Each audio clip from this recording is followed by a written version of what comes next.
ఆ దినమును గుర్తించడానికి ఆ దుర్మార్గుడు, ఆ దుష్టుడు, ఆ సాతాను యొక్క ఒరిజినల్ పుత్రుడు, నాశన పుత్రుడు, పాప పురుషుడు ఈ భూమి మీదకి రావడానికి స్పష్టమైన గుర్తులు అనేకం ఉన్నాయి. అందులో 4 దేవుడు మనకు చూపించాడు. దేవుడికి స్తోత్రం కలుగును గాక. ఇప్పుడు చెప్పండి, మన ప్రసంగంలోకి వెళ్ళటానికి ముందుగా ఆ 4 గుర్తులు ఏంటో చకచక చెప్పేయండి సంగమా. ఒకటోది,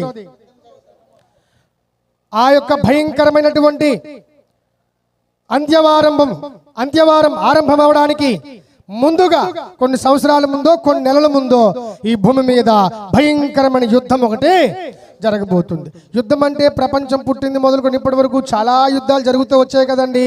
ఏ యుద్ధం అండి? స్పష్టత ఏంటండి? స్పెసిఫిక్ గా చెప్పండి అంటే నిజమే, అలాగే అడగాలి దేవుడి వాక్యాన్ని.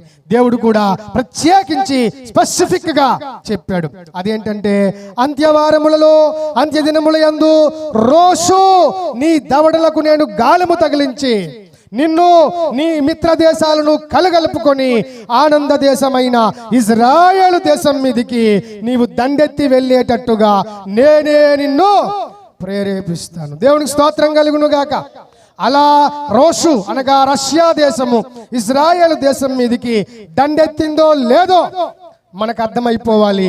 ఎస్, నా తండ్రి అయినటువంటి దేవుడు లేదా నా దేవాది దేవుడు 1000 సంవత్సరాల క్రితం వాగ్దానము చేసిన ఆయన కాలము అనగా దేవుని యొక్క 2వ రాకడ కాలము సమీపము అయిపోయిందని గుర్తించడానికి ఇది మొట్టమొదటి గుర్తు అని చెప్పుకున్నాం. తర్వాత రెండవది చకచక వచ్చిన తర్వాత 2వ గుర్తు ఏంటంటే, భూమి మీద ఈ యుద్ధం అయిపోయిన తర్వాత, అంత్యవార యుద్ధం అయిపోయిన తర్వాత అసలు సిసలైన ప్రపంచ సామ్రాజ్యము 10 మంది రాజులు కలిపి ఒక సామ్రాజ్యముగా ఏర్పడి భూలోకాన్ని పరిపాలిస్తారు.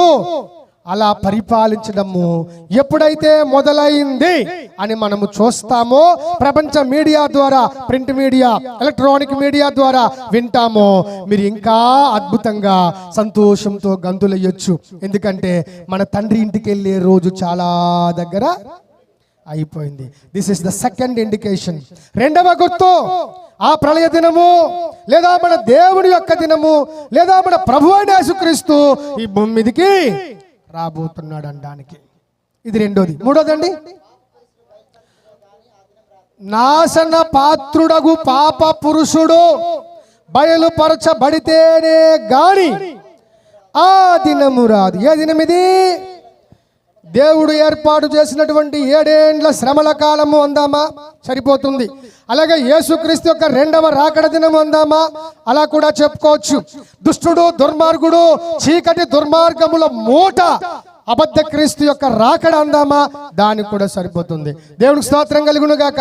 సో వీడు వస్తాడు అంటానికి లేదా ఆ దినం వస్తుంది అంటానికి నాశన పాత్రుడగు పాప పురుషుడు ముందు బయలుపరచబడాలి. ఇది ఎన్నో గుర్తు. ఇక లాస్ట్ ఏంటి? 7 సంవత్సరముల కొరకు అబద్ధ క్రీస్తు ఇజ్రాయేలు దేశపు ప్రధానమంత్రితో ఒక నిబంధన చేసుకుంటాడు. ఆ నిబంధన పత్రాల మీద మెమొరాండం ఆఫ్ అండర్స్టాండింగ్, MOU అంటాం కదా, అండర్స్టాండింగ్ పత్రాల మీద వీడు 7 సంవత్సరాల కొరకు ఒక సంతకము చేస్తా. అలా సంతకం చేయడం చూడగానే మనం మూట ముళ్ళు పెట్టి బేడాన్ని సర్దుకోవచ్చు. దేవునికి స్తోత్రం కలుగును గాక. అన్నిటికీ జిప్పులేసి తాళాలు వేసేయచ్చు, ఏ మూలో పారేయచ్చు అవసరమైతే. ఎందుకంటే ఇక లుంగి కట్టుకోవాల్సిన అవసరం లేదు, షర్ట్ వేసుకోవాల్సిన అవసరత ఉండదు. వంట చేసుకోవడానికి గ్యాస్ అయిపోయిందండి, కొంచెం దాయండి దీన్ని అని గ్యాస్ దాచుకోవాల్సిన అవసరం కూడా ఇక రాదు. దేవునికి స్తోత్రం కలుగును గాక. సో ఈ 4 విషయాలు ఏంటయ్యా అంటే, ఆ కాలము అనగా యేసునాథుడు ప్రవచించిన ఆ ప్రళయ కాలము 7 ఏండ్ల శ్రమల కాలము భూమి మీదికి రావడానికి స్పష్టమైన గుర్తులు. ఇంత స్పష్టమైన గుర్తులు దేవుడు చెప్తుండగా, లేదు దేవుడు ఎప్పుడు వస్తాడో ఎవరికీ తెలియదు. అవునా అండి? ఇది ఒక అపసవ్య బోధ, ఒక అవగాహన రాహిత్య బోధ, అవగాహన లేకపోవటం, అడ్డగోలు బోధ, గందరగోళ బోధ కాదా? సంఘాన్ని, సంఘ కన్యకను పాడు చేసే బోధ ఇది కాదా? ఎంత భయంకరం అండి. ఈనాడు కాపరులు సంఘానికి సరైనటువంటి దారి చూపించలేకపోతున్నారు. పరలోకానికి దారి ఎటయ్యా కాపరి గారు అంటే, ఇది కూడా దారి, అది కూడా దారి, ఇలా కూడా వెళ్ళిపోవచ్చు, నీకు ఇష్టం లేకపోతే ఇలా వెనకలు కూడా వెళ్ళిపోవచ్చు. అన్ని దారులు ఉన్నాయా? కాపరులు సంఘాన్ని గజిబిజి గజిబిజి గజిబిజి గందరగోళం చేసి మెస్అప్ చేసేస్తున్నారు. ఒక క్లారిటీ లేకుండా చేసేస్తున్నారు సంఘానికి. నా నాథుడు ఎప్పుడు వస్తాడు అంటే దొంగలాగా వస్తాడు. దొంగ ఎటు నుంచి వస్తాడో ఎవరికి తెలియదు, కాబట్టి ఏ జామ్ వస్తాడో ఎవరికి తెలియదు. సంఘమా సిద్ధపడి ఉండు, కానీ ఎలా సిద్ధపడాలో చెప్పరు, ఎప్పుడు సిద్ధపడాలో చెప్పరు. వీళ్ళేం కాపర్లండి. అందుకే నా కాపర్లు కాదా, నా కాపరి గాక ఎవడు గుడ్డివాడు. గుడ్డోలాలే. సంఘానికి దారి చూపించలేనోడు, పరమరాజ్యానికి వెళ్ళే ఆ ప్రయత్నంలో వచ్చే ఆపదలు చెప్పలేని వాడు ఏం కాపరి అవుతాడండి. కాబట్టి ఇది కాపర్లకు కూడా the biggest lesson to learn. నేర్చుకోవడానికి పెద్ద పాఠం ఇదే. ప్రతి కాపరి నేర్చుకొని తీరాలి. నీకు సంఘాన్ని నడిపించడం రాదా, అంత్యకాల సంభవాలు చెప్పడం రాదా, కనీసం ఒక 500 1000 రూపాయలు ఎవరికైనా వచ్చిన కాపరికి కానుకిచ్చైనా అతన్ని రప్పించి నీ సంఘంలో కూర్చోబెట్టి నీ సంఘ బిడ్డలకు అవన్నీ బోధింపచేయి. లేదా అదే చేత కాదు, అబ్బో 1000 రూపాయలు నాకే ఉండాలంటే నోరు మూసుకొని తప్పుకో, సంఘ బాధ్యతల నుంచి తప్పుకో. ఎందుకంటే సంఘం నీది కాదు కదా. సంఘాన్ని నడిపించలేనోడివి, సంఘానికి దారి చూపలేనోడివి, అంత్యకాల మర్మములు, అంత్యకాల సంభవాల్లో సిద్ధపాటు, భయంకరమైన ఘోర శ్రమల మధ్య సంఘం ఎలా నడుచుకోవాలో, ఏ సంభవం తరువాత ఏ సంభవం వస్తుందో, ఏ సంభవాన్ని ఎలా తప్పించుకోవాలో చెప్పలేనోడివి. నీకెందుకు నా సంఘం, మాకు 5 సంఘాలండి, మాకు 1000 సంఘాలండి. ఎవడు చెప్పాడు నీకు? మోసం చేస్తున్నావు నువ్వు, మోసం చేస్తున్నావు. కాబట్టి సంఘ కాపర్లకు కూడా పెద్ద పాఠము, గుణపాఠం.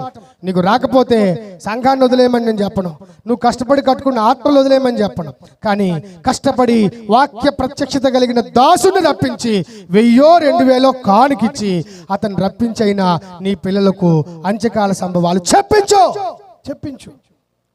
చెప్పించేయాల్సిన బాధ్యత, ధర్మం ఉందా లేదా దాసుడి మీద? ఉంది.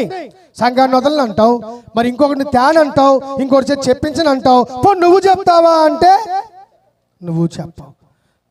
అమ్మ తిననివ్వక, అక్కడ అడుక్కోనివ్వక, తాను పెట్టక చచ్చిపోరా అని చెప్పటం ఎంతవరకు న్యాయం అండి? అలా చచ్చిపోరా అని చెప్పటం ఏ విధంగా న్యాయము? కాబట్టి దేవుని దాసులైన వారు, విశ్వాసులు అన్ని కోణాలలో కూడా ఈ విషయాలను మనస్కరించి పరిష్కారముగా తెలుసుకోవలసిందిగా ఈ కడవరి కాలములో ప్రభువు కోరుతున్నాడు. దేవునికి స్తోత్రం కలుగును గాక. ప్రభువు ఆజ్ఞాపిస్తున్నాడు.